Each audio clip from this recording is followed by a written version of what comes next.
Merci à vous de vous joindre à nous pour ces 5 minutes, cette rencontre hebdomadaire pour recevoir le Shabbat avec le Rav Yosef Dov Soloveitchik. Nous sommes à la deuxième paracha du livre de Shemot, la paracha de Vaera, qui est tout simplement le récit des 6 premières plaies qui vont s'abattre sur l'Égypte, cette Égypte qui refuse de libérer le peuple d'Israël.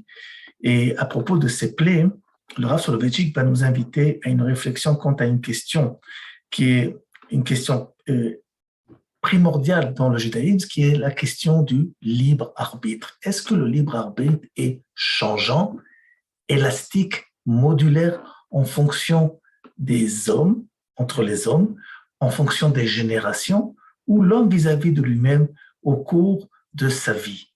Parce que nous voyons que dans le texte de notre paracha, Pharaon qui va devoir se confronter avec ces fameuses plaies qui sont là pour lui faire comprendre qu'il est temps de faire sortir le peuple juif de l'Égypte. Voilà que, au début, le texte nous mentionne que Pharaon s'est renforcé lui-même pour essayer de avoir le choix qui est son intérêt.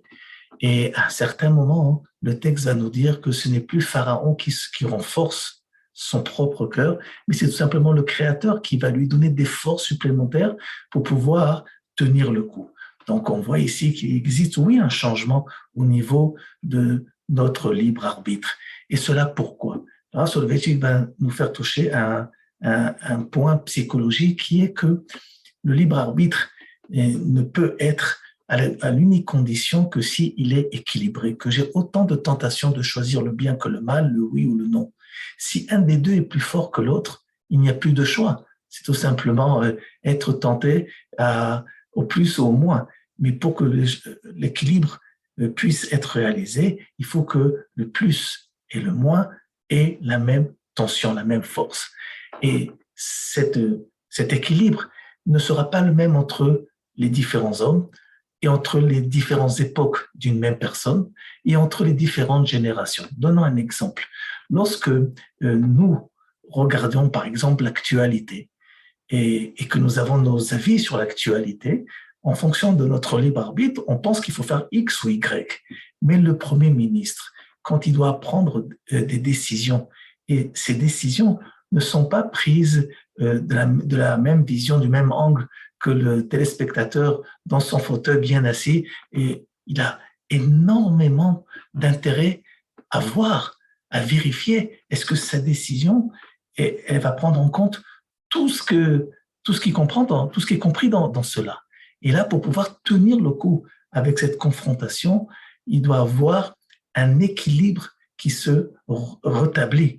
Et c'est ce qui est écrit dans le texte, que Kadosh Baruch Hu a rétabli l'équilibre chez Pharaon afin qu'il puisse faire le choix de libérer l'Israël en fonction de tous les intérêts politiques, historiques et pour pouvoir décider est-ce qu'il doit, oui, libérer le Ham Israël ou pas, ce qui n'est pas le même choix pour un simple Égyptien.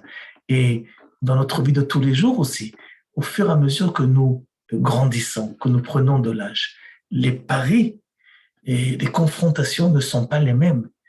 Et en fonction de ces nouvelles confrontations, cet équilibre dans notre vie doit être rétabli afin que le choix puisse se faire de la façon la plus honnête, la plus claire, la plus propre. Parce que si quelqu'un, par exemple, va devoir choisir un nouveau travail, quitter un travail ou un autre avec un libre arbitre enfantin, alors on comprend qu'il existe ici un déséquilibre. Pour que notre homme en question puisse avoir un choix bien établi, il faut que le choix passe à une nouvelle maturité. Cette maturité, elle est appelée dans la Torah chizuk, renforcement.